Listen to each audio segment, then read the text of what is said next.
Good morning, everybody. It is January 5th, and this is day 5 of 100 Days of Magic. And I've got a correction to make. I'm sorry, I have to apologize to the wife. She watched yesterday's video, which, sometimes she doesn't even watch this show, but something told her to, and I got her, magic starting point wrong. I had forgotten that she was around for. Uh, she really hates squirrels because of the terrible things I did with the Odyssey block and squirrels. And oh man, I was horrible. The She said the first deck I ever, when I taught her how to play, the first deck I ever actually played against her was a Braids combo. Now, I'm not sure. I don't know if that deck was an actual archetype that was popular back then, but how I had it built was, and all this was standard at the time, keep in mind. We had Entomb, we had Life or Death from Apocalypse. So what you would do, or what I would do, was Swamp, Dark Ritual, Entomb Array of Dawnbringer, and then play her with life, or I'm sorry, death, half of that card. Yeah, lose 9 life, don't care. But I've got this giant angel on turn 1.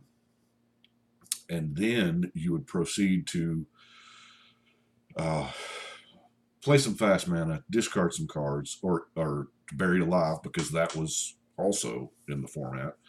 And you would get a Braids Rhea Lock. And the original Black Braids, of course, it's banned in our format now, justly so. Now, this is a 60 card format, so all the rest of the creatures were one ofs. Oh, it was so good. So it was just like toolboxy stuff. It was whatever you needed.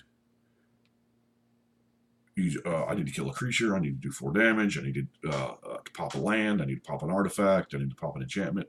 And you stacked them to where Rhea brought it back, and you stacked it to Braids. And then you're destroying something of your opponent's, and then on their turn, they have to sacrifice something to Braids. It was truly a demoralizing deck. And I have to apologize to the wife because I didn't realize that's how I started her. Ouch.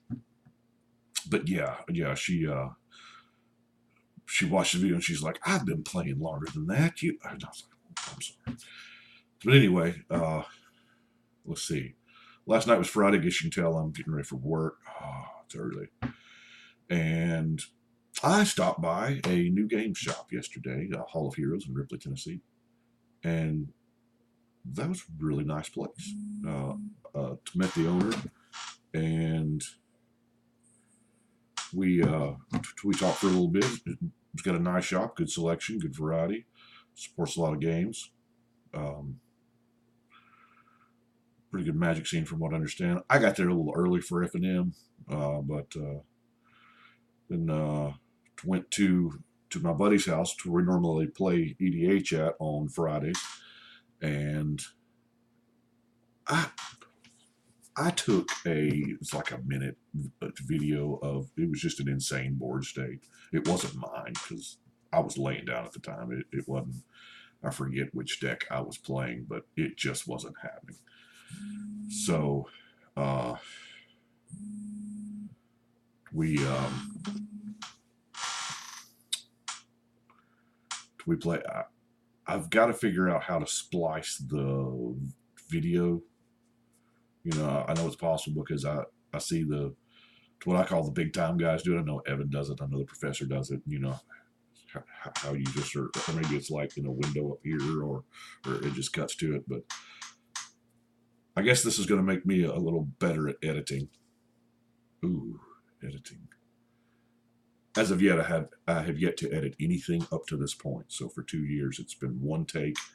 Well, Atraxa, the very first video I recorded, and I think it's the only one I've ever actually watched before posting. I recorded it, and then for a second set of eyes, I played it for the wife, and she said, we both watched it, And I saw her like keeping count. And when it was done, she said, what's your target audience, Brian? I said, Magic players? What do you mean? She said, you dropped the F-bomb 17 times in a 12-minute video. And I was like, ooh, yeah, not good. So that was when I said, well, you know, I need to try to do better about that, because I mean, I'm a pretty unfiltered guy. But I do want to, because I know my grandson, who is 6, he just had a birthday. His birthday party is today, along with my daughter's. It's going to be another full day. And he watches. So I was like, well, I want something that my grandson can watch. And every once in a while, I'll let something slip, you know. But that's a large portion of the reason why I try to not really censor myself, but just, you know, produce content that I'm not going to be embarrassed of later. At least from a, you know, a language standpoint.